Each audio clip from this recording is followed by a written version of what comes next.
All right. What's going on, my friends? Mike Walker here with another episode of the Wealthy Consultants podcast. I'm here with my buddy, my co-pilot, the man of the hour, Mr. Taylor Welch. How are you this morning, sir? My man, I am doing phenomenally well. It is a Thursday. It is sunny outside. You're at the beach, it looks like. So what's there to complain about? Nothing. Dude, nothing, man. I'm enjoying the mobile entrepreneur lifestyle, right? That's what it's all about. Love it. Yeah, 100%. What are we talking about today? Today, man, I wanted to touch on this thing that I think for a lot of our audience is probably a little bit mind-blowing. I think it might not be something that they think they can achieve, and I want to touch on it. And that is the fact that we, as a company, just had a 30-day sabbatical, a 30-day, recharge session. And I wanted to, draw out some of the backstory of what where that came from. I think let's give some context there because it was obviously something that you had introduced. So I want to go there. And then I also want to talk about the pros and cons that we, as an organization, and that you've personally had, experienced during that time. I think it would be a benefit for everybody listening to us today. Absolutely. Well, if people are watching the video, they can tell I'm sort of still in sabbatical mode. I'm like, I haven't quite made it out. I'm still wearing a hat and the t-shirt and waking up a little bit later, but I'm getting back on the wagon. So that's great news. I took my very first break last year. And if you're like me, you probably have years and years and years of grind and just push energy where you have to make things happen. And what happens is if we go too long, you can talk about this even from the perspective of the human body and training and hypertrophy. One of my good friends was just in town and he just had his very first bodybuilding competition. And he said, the biggest difference between training for this bodybuilding show versus just what I've done my whole life is I had to work out less. I was like, really? Interesting. Tell me why. It's because you have to give your muscles enough sleep and enough rest. And the point of training muscular development is you stretch the muscle beyond its capacity and then you give it time off so that it can rest and rebuild. And as entrepreneurs, what we tend to do is we'll stretch beyond our capacity and then we'll go do it again next month and then we'll go do it again next month. And then you have years of just this chronic fatigue that builds up. A great book on this is The Power of Full Engagement. And they say that it's like a balance between use it or lose it. If you don't ever push yourself, you'll atrophy out versus overuse it and lose it. So both extremes, you're going to lose the ability to produce. So I just said, I'm going to take 30 days off. This is last summer. And what happened is we created this brand and this business and this movement. And it all came from being able to just sit by myself with the coffee and not have a lot of things to do. And so we said, we're going to do it again this year and see what happens. And it was really good for our team. I don't know that we'll ever do a whole team sabbatical again because it was very complex and complicated having to stagger a growing business team. Yes. But I definitely think we can go into some lessons that I picked up from sabbatical, but that's kind of the idea behind it. Is that what you were getting at? Yeah, definitely. It's kind of that slow down to speed up mentality. And I know I'll be the first to attest, I've been in business and been in the entrepreneur space, business development space for over 24 years now. I know I'm making myself old. And I subscribe to that whole hustle grind, 24-hour club, rise and grind, hustle, whatever it is for a long time. And I kind of wore that as a badge of honor.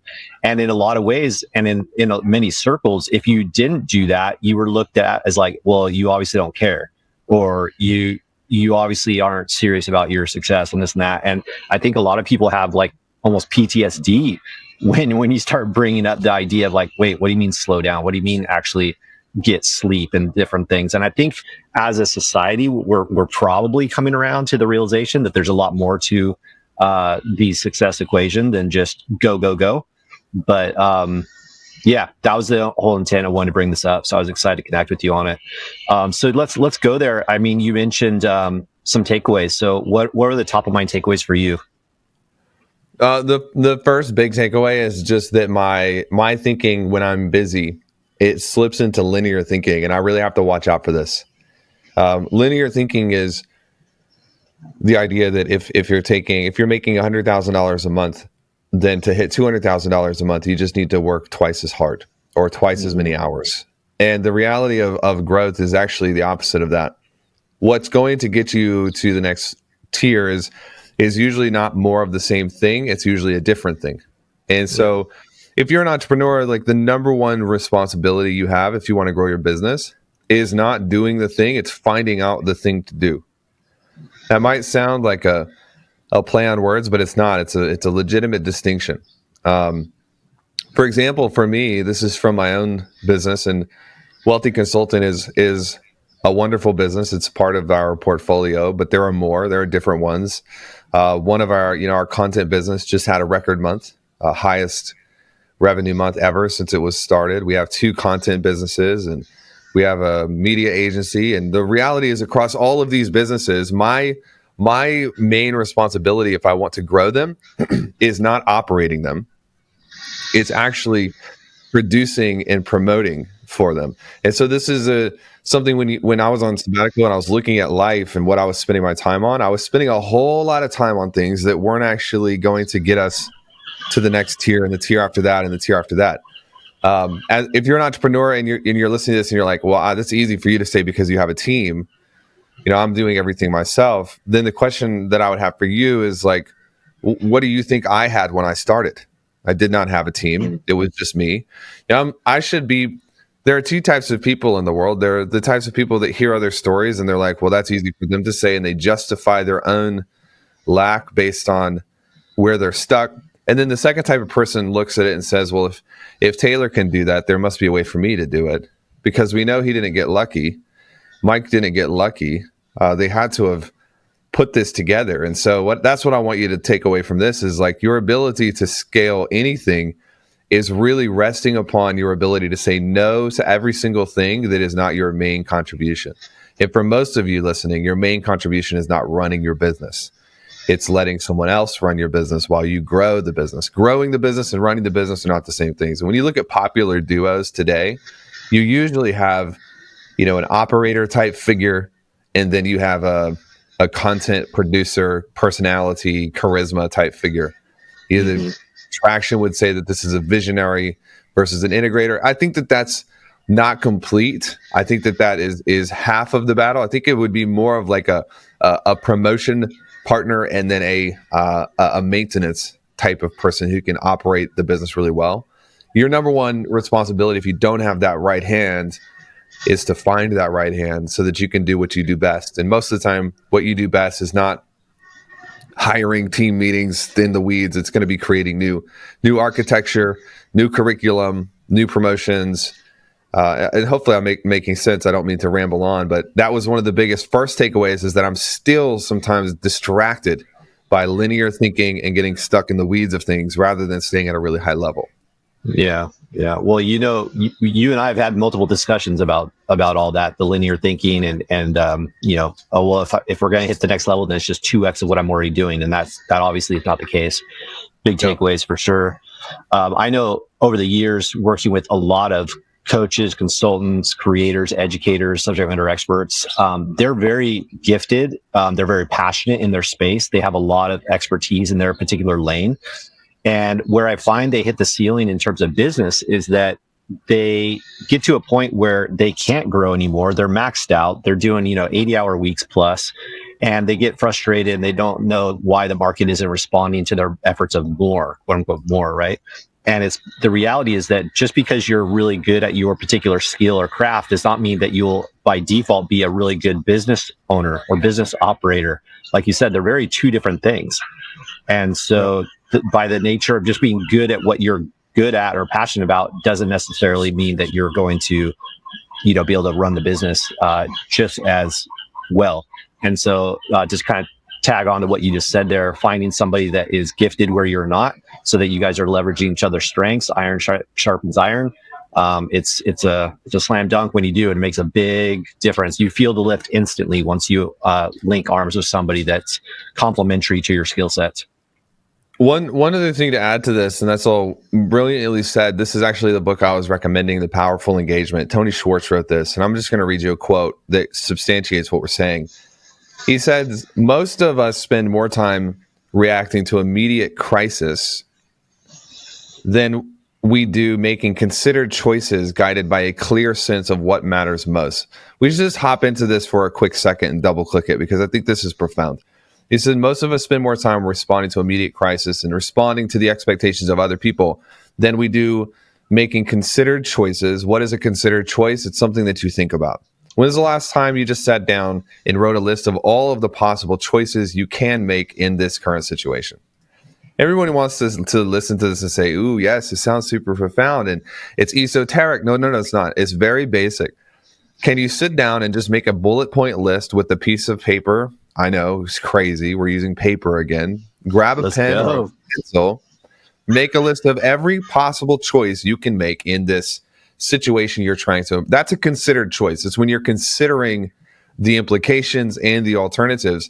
He says making considered choices guided by a clear sense of what matters most. This is important because when you wake up and you look up one day, you are going to have to give an account essentially of like where you've spent your time. I woke up yesterday morning because I've made a decision. I'm gonna spend time with my kids every day before I go into work mode. I didn't used to be this way. I would get up out of the house at 4:45 in the morning, start go mode. I was building, and I still want to build, but I want to see my daughter before I leave. Yeah, I want to see my son. What matters most to me right now is being a great parent and having the margin in my life so that I'm not constantly a powder keg of stress. And Kate, my 4-year-old, she wakes up, she comes downstairs, she says, "Hey, Dad, can we snuggle for a few minutes?" And she hops into my lap and we just sit there. I would have missed that moment if I didn't have the ability to make considered choices guided by a clear sense of what matters most. So entrepreneurially, your biggest risk is not that you won't be successful. Your biggest risk is that you'll be successful at the expense of certain things that matter more than the success that you're chasing. And the next line, he says, managing energy, not time, is the fundamental currency of high performance. And this is why breaks matter. This is why taking weekends off from time to time matter. And this is why when I look at people, sometimes, and I have really good friends who they just love to work, and they work 24/7. And you know what? There's no problem with that, because managing energy is the fundamental currency of high performance. And so if you get a lot of energy from working and you want to work all the time, that's totally okay. Like, there's no problem. That doesn't mean that my standards are not your standards and your standards aren't my standards. And everybody has different grids of what fills them up. And so, sometimes for me, waking up and getting right to work, it does give me energy because I'm excited about what I'm building. And I've learned to pay attention to some of those impulses. And I'm not trying to manage my time. I'm trying to manage my energy. And that puts you into a whole new ballpark of production and productivity. I love that, man. I love that. Managing energy. Well, and I think looping back to the premise of today's topic, the sabbatical, having that space, the gap between activity and the thinking, like actually put some space there, really sets the tone for you to actually think through those things and get everything out. My favorite, thing to do, literally like what you said, grab a piece of paper and a pen and just unload, get everything out of my head onto paper so I can physically hold it in my hand, so I can physically look at it. Instantly, clarity of thought happens. I know during the sabbatical period for me, that's what I did, and just spent multiple hours just like processing. And the speed and efficiency that comes from that is notable for sure. A lot of cool ideas stem from that. One of the things you said yesterday on our call with our MDC clients was noteworthy too in regards to this topic. You said the busier you are, the less productive you'll be. And I think that's where people, need to tune into that and realize that, hey, it's cliche to say, I know, but you can't confuse activity with productivity. And slow down to speed up. So it's all good things. I know sabbatical is a huge, element to that. I know tactically we'll probably address it differently next year, but it was, I think, for everybody involved, a good game changer. A quality and clarity of thought that we brought right into our quarterly offsite with the team. I thought it was pretty tangible. You could see it in the room when everybody had some time leading up to that event. Our meeting there. I thought it was really good. I mean, our we started it back with a offsite, and I think that it was brilliant, and people are super excited. I think for people listening to this, like sometimes you can listen to podcasts and you just like, I don't know how to actually do that. I don't know how to connect the dots. Like I hear what you're saying, it makes so much sense, but I don't know exactly how to do that. And it's like you go back into the weeds and the chaos and the jungle of building business, and if you're not careful, this material will go in one ear and out the other, and you'll just kind of forget to implement it. And my encouragement is, when I was just getting started as an entrepreneur, I was at events, and I was in groups and paid groups and paid circles. And one of the things we do really well at this brand is we open up events so you can actually come and be around this energy in person. Like it's one thing to hear us talking about it on a podcast. It's another thing for you to come in and you meet Mike, and you meet me, and you meet Gabrielle, who runs everything, and you meet Dane, who's overall marketing, and you see our team, how we collaborate, and how we run these events, and you get to feel that energy, and it's exceptional. And so my encouragement would honestly be like, you can go to wealthyconsultant.com/events and pick an event and just come to Nashville and see us and spend a day or two, not only with us, but with our clients. And I'm telling you, sometimes just being in the room unlocks a piece where you're like, I now know that this is possible because I've seen it and experienced it, and I'm going to figure out how to make it happen.